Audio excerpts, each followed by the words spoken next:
میرا ایک عزیز آم کے درخت کے نیچے بیٹھا ہوا تھا، تو میں انہوں ویکھیا تو میں گڈی روک لی اور میں انہوں ملن چلا گیا. وہ بڑا خوش ہو کے ملیا. پھر میں نے آخر لگا ہمارا وہاں جو خاندانی ٹائٹل ہے وہ ہے میاں. میاں طارق جمیل، تو بندہ تو بڑا چنگا ہے پر تو وہابی ہو گیا. اچھا تینوں کیا ہے کہ میں وہابی ہو گیا؟ میں تو کوئی نہیں ہویا.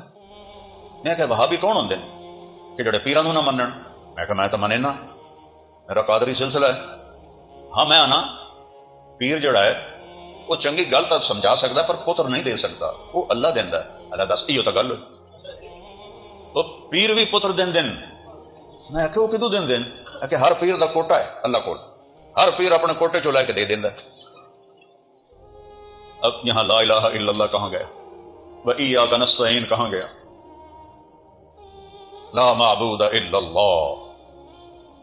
قادسیہ کی جنگ میں خوفناک جنگ تھی. حضرت سعد بن ابی وقاص امیر تھے اور یہ فیصلہ کن جنگ تھی. صحابہ ہار تھے تو ہمیشہ کے لیے ایران سے نکل جاتے، اور ایرانی ہار تھے تو ساسانی سلطنت کا سورج غروب ہو جاتا. اتنی خوفناک جنگ تھی. اس میں عرب عیسائی شامل تھے صحابہ کے ساتھ لڑنے میں. عرب عیسائی بنو تغلب اور بنو غسان اور رستم جس کا نام بڑا مشہور ہے تاریخ میں، جو اس وقت ایرانی فوج کا سپہ سالار تھا، اسے قتل کرنے والا بنو تغلب کا ایک عیسائی نوجوان تھا جس نے رستم کو قتل کیا.